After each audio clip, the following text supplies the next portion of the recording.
Well, the biggest progress is that the Russian economy is terrible right now. It's, as you know, it's crashing. And that, frankly, Ukraine is doing a very good job of stopping this very large army. It's pretty amazing. I extend my heartfelt congratulations on this holiday, the day of reunification of the Donetsk and Lugansk People's Republics and the Zaporozhye and Kherson regions with our large, united country. I am confident that thanks to you, Russia's security will remain reliably assured and that long-awaited and lasting peace will return to the heroic land of Donbass and Novorossiya.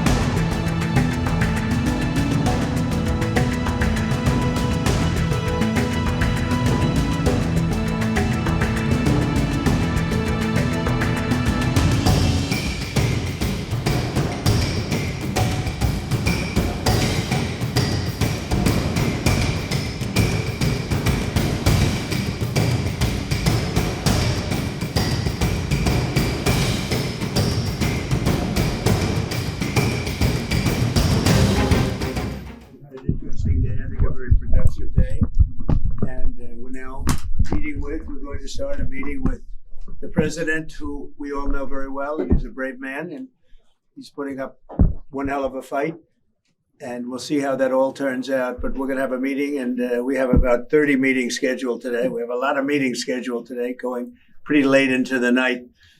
But this is an important one, and we have great respect for the fight that Ukraine is putting up. It's pretty amazing, actually. So, Mr. President, please. Thank you so much, Mr. President. First of all, thank you for this meeting. Thank you for your personal efforts to stop this war just now, Mr. President. And I'm happy to say that just now our first ladies of Ukraine, first ladies of the United States, yes, just now we'll have a meeting about Ukrainian children. Thank you for Melania's personal involvement to this topic. And this is very important. I will brief Mr. President and his team what's going on the battlefield. We have good news. Of course, we want to stop the war, and with your help, first of all. And it's good that our soldiers occupied 360 kilometers this month. And of course, we will speak about how to finish the war and about security guarantees. A lot of what to discuss. Thank you. Would you like to say how you are doing on the battlefield? Yeah. Please. Yeah. So thanks to our soldiers and to possibility to further the program when NATO countries, by the way, thanks to your support, that they can buy weapons from the United States. So our soldiers this month, they occupied 360 kilometers and they encircled 1,000 soldiers. And of course, we want to exchange, because we need our soldiers in any case. But thanks to our soldiers, we have this possibility, this opportunity. And we will continue until Russia will stop this war. And I hope that they will stop in any case. We know that the economy of Russia is not doing well with this. During this war, we need more pressure and more sanctions. And I hope with United States, first of all, and Europe, but we support, Mr. President, your idea, and I want to discuss it, how to stop some countries from Europe, how to stop them possibility to buy Russian oil and gas. Right. Yes, I had conversation, by the way, with President of Slovakia, Prime Minister of Slovakia. We had good conversation. I think that they need some alternative ways, and they will support this idea. I'm not sure that Hungarians are ready, but everything is in the future. Thank you very much. Thank you. Any questions? Mr. President, do you think that NATO countries should shoot down Russian aircraft if they enter their airspace? Yes, I do. Mr. President, any update on your talks with President Putin, and do you still trust him? I'll let you know in about a month from now, okay? President Mr. Trump, your President, are message you to willing the... to provide Ukraine with the security guarantees the same way as European allies? Well, that's later down the road. We'll be talking about that. Hopefully, we'll be in a position to talk about that a little bit later on. It's a little bit too early to answer Why that do you question. think Mr. Putin is not Yeah, go going ahead, to meet please. with both of you? at the President same Trump, time? your message to President Orban, who is refusing to stop buying Russian oil. Well, he's a friend of mine. I have not spoken to him, but I have a feeling if I did, he might stop, and I think I'll be doing that. What progress do you think has been made on ending Russia's war against Ukraine since the last time you saw President Zelensky? Well, the biggest progress is that the Russian economy is terrible right now. It's, as you know, it's crashing. And that, frankly, Ukraine is doing a very good job of stopping this very large army. It's pretty amazing. You know, this is a war that should have ended in 3 days, 4 days. People said it was going to be very quick, and you got to hand it to the Ukrainian soldiers and everybody involved. It's still going on, and that's not a good thing for Russia. This was supposed to be quick, and so, you know, Russia doesn't look very distinguished, having taken 3.5 years now, right? It's about 3.5 years of very hard fighting, and it looks like it's not going to end for a long time. Mr.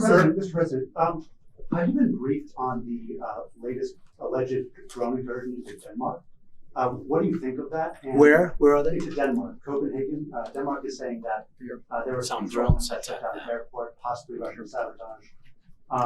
What's your response to that? Will the U.S. have a material? Well, I have no response until I find out exactly what happened. I know about it, but they haven't. They don't know what happened, but we're going to find out very soon. Sir, Would you back up NATO allies? You said that you thought that they should shoot down the Russian aircraft. Would you back them up? Would the United States help them out in some way? Depends on the circumstance, but, you know, we're very strong toward NATO.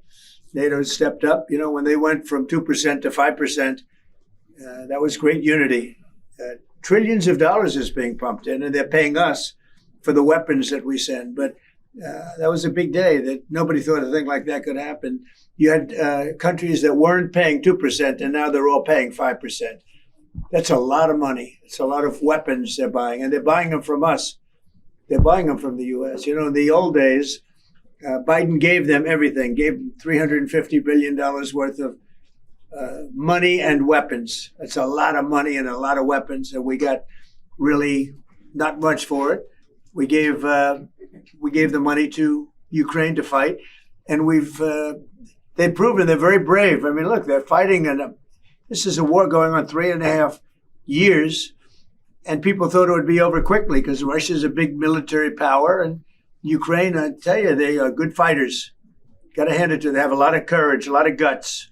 Thank you very much, everybody. Thank you. Friends, citizens of Russia, I extend my heartfelt congratulations on this holiday, the day of reunification of the Donetsk and Lugansk People's Republics and the Zaporozhye and Kherson regions with our large, united country. 3 years ago, in referendums held in Donbass and Novorossiya, millions of our compatriots freely and independently chose their future. They fulfilled a dream cherished for many years and made a momentous, historic decision to be with their fatherland, with Russia, to return to their native family, of which they had always been a part. Together, we did what had to be done, and we are proud of it. We supported our brothers and sisters in their resolute and responsible choice. Today, in defense of that choice, our soldiers and commanders go into battle, while the entire country works and fights for a just cause. Together we defend our love for the motherland and the unity of our shared history.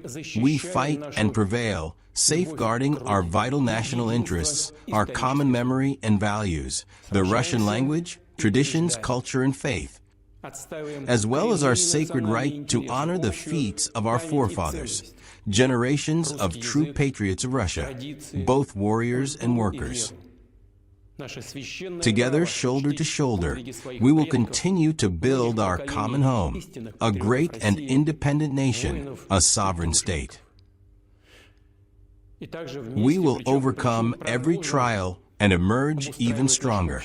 I know how difficult life remains for the people of the liberated cities and towns. There are many urgent, pressing problems, including fundamental issues that affect everyone's daily life, such as reliable water supply and access to quality medical care. It is not only a matter of restoring what was destroyed in the fighting, but also of repairing infrastructure that had been neglected for decades. That is why a large-scale program of socio-economic development has been launched. In essence, the revival of our ancestral, historic Russian lands.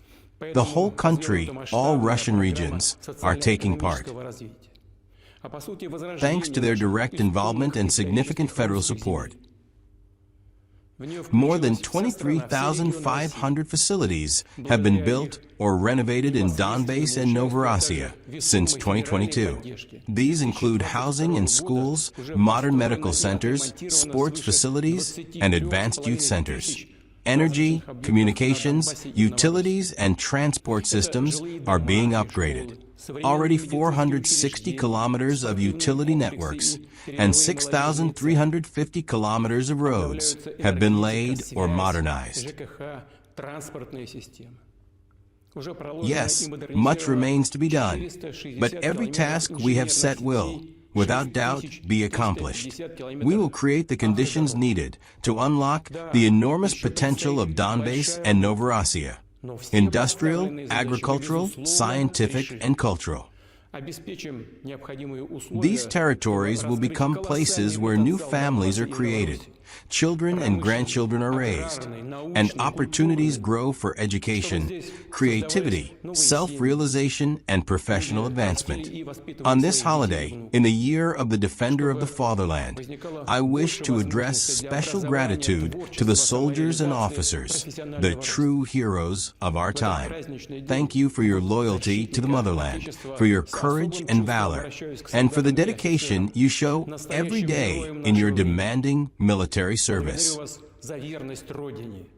I am confident that thanks to you, Russia's security will remain reliably assured and that long-awaited and lasting peace will return to the heroic land of Donbas and Novorossiya.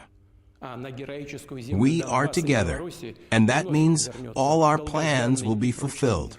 Happy Reunification Day.